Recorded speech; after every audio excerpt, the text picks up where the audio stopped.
আমাদের সম্মানিত উলামা ইকরাম যারা মাঠে ময়দানে কাজ করছেন তাদেরকে আমি যেটা বলবো সেটা হচ্ছে এই রাস্তাটা সহজ রাস্তা না।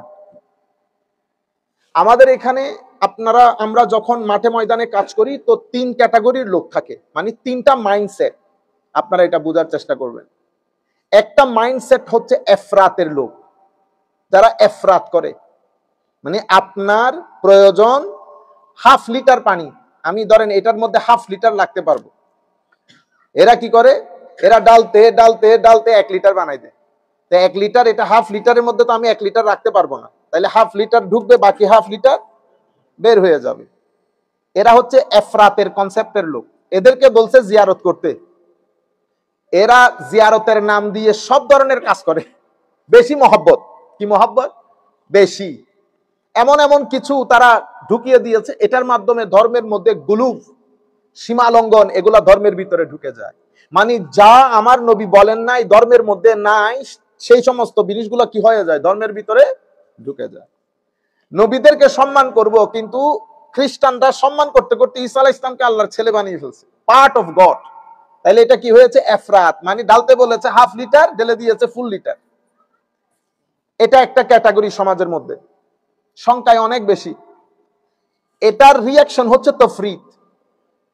এ যেহেতু 1 লিটার দিয়েছে, ও দেখছে না এখানে তো হাফ লিটার, সে বলতেছে না হাফ লিটারও ডালবো না, 1 পাওয়া ডালছে। বেশি কেয়ারফুল। এরা কি করছে, এদেরকে রদ করার জন্য জিয়ারতটাকে পূজা বলে দিয়েছে, মাজার পূজা। আপনারা বুঝতে পেরেছেন? খ্রিস্টানরা যেহেতু ঈসা আলাইহিস সালামকে আল্লাহর ছেলে বলেছে, ইহুদিরা নবীদেরকে আমাদের মতো বলে হত্যা করেছে। রিঅ্যাকশন দেখছেন একটা সোসাইটির মধ্যে। আচ্ছা, এটা মাইন্ডসেট। তাইলে আমি সম্মানিত উলামা ইকরামকে বলবো, আমরা যখন মাঠে ময়দানে কাজ করি, আপনারা স্টেজে যাদেরকে নিয়ে কাজ করেন আপনার এলাকার মধ্যে, এখানে কেউ এফরাতের সাথে জড়িত, কেউ তফরিতের সাথে জড়িত। মাঝখানেরটা হচ্ছে ইতিদাল। ইতিদাল মানে মধ্যম পন্থা অবলম্বন করা, ব্যালেন্স নিয়ে চলা। যখন আপনি ব্যালেন্স নিয়ে চলবেন, কতক্ষণ আপনাকে ঠোকর মারবে এফরাতওয়ালারা, কতক্ষণ আপনাকে ঠোকর মারবে তফরিতওয়ালারা। এফরাতওয়ালাদের কাছে আপনি হচ্ছেন ইহুদি দালাল। আপনি কিসের দালাল, এগুলো আপনাদেরকে শুনতে হবে। আপনারা মন খারাপ করতেছেন, অনেক ধরনের কথাবার্তা লিখেছেন, আমার কথাগুলো মিলতেছে কিনা দেখেন। আপনি যখন ব্যালেন্স নিয়ে চলতে চাইবেন, শুধু জিয়ারতটা তুলে ধরবেন, শুধু তাসাব্বুফ তুলে ধরবেন, শুধু তরিকত তুলে ধরবেন, ইশকে রাসূল সাল্লাল্লাহু আলাইহি ওয়াসাল্লামের নাম নিয়ে, আল্লাহ রাসূলের মুহাব্বতের নাম নিয়ে আমাদের বিভিন্ন জায়গা থেকে নাত খারা এসে আপনাদেরকে বেহেশতে ঢুকাই দেয় না? ইয়ানি ঘটনা এরকম, নাতের মজলিসে বসলেই বেহেশতের দরজা উন্মুক্ত হয়ে যায়। বুঝতে পেরেছেন? আমরা কি বলি, আমার নবীর দরবার থেকে বুলাওয়া এসে গেছে, মুঝে মদিনা জানা है क्योंकि दरबार से बुलावा आ गया। তো এখন টাউট বাটপার সবাই পৌঁছে নাই। সরকারি নিচের কর্মকর্তা, উর্বরের কর্মকর্তা, মাসকানের কর্মকর্তা, যারা 2 এর 4 বানায়, 4 এর 10 বানায়, সবাই জানে।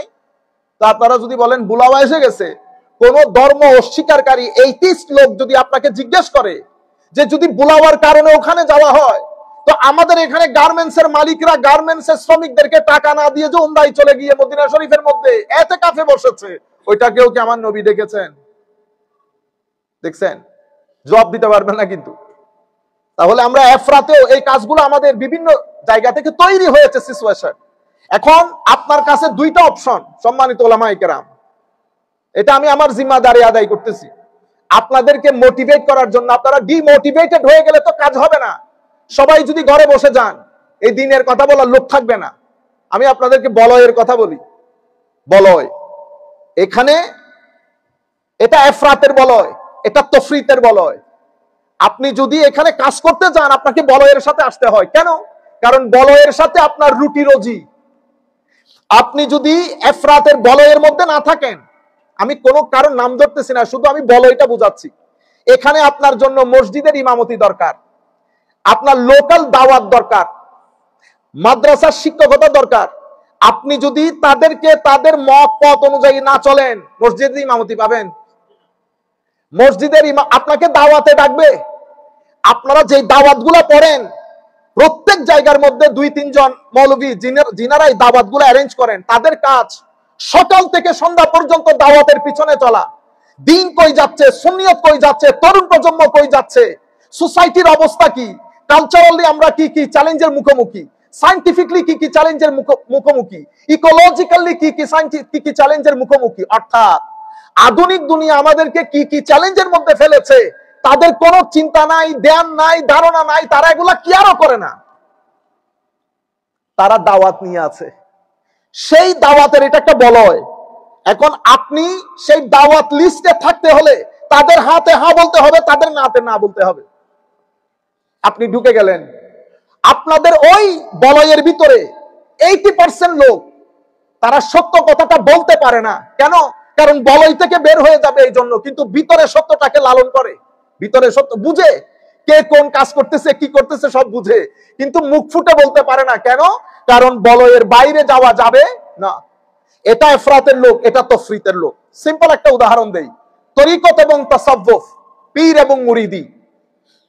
এখানে ইফরাতের লোকজন এসে আমার নবীর ইশকের নাম নেওয়া বন্ধ হয়ে গেছে।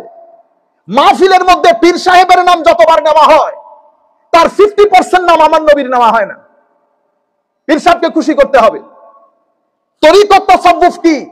বাংলাদেশ সুফিয়াই কেরামের মাধ্যমে ইসলাম পেয়েছি, কিন্তু আপনি জিজ্ঞেস করেন আমরা যারা মুরিদ বিভিন্ন দরবারের, তরিকত তাসাউফ সম্পর্কে আমাদের কোনো আইডিয়া আছে কিনা? তরিকত তাসাউফের কোন বই আমাদের ঘরের মধ্যে আছে কিনা? কারা এটার প্রবক্তা, কিভাবে কাজ হলো, কোন ধরনের ইলম আমাদের কাছে নাই, জানিও না। আমরা যারা এই জায়গায় লিড করি, আমরা চাই না তারা কিছু জানুক। আমি নিজেই জানি না, তারা জানলে ঝামেলা না। আপনারা বুঝতে পেরেছেন? এটা ইফরাতের লোক। তরিকত তাসাউফের নাম দিয়ে আজীব এক মাহল তৈরি হয়েছে, এবং কিছু ট্রেডিশনাল অনুষ্ঠান এটার নাম দেওয়া হয়েছে তরিকত তাসাউফ।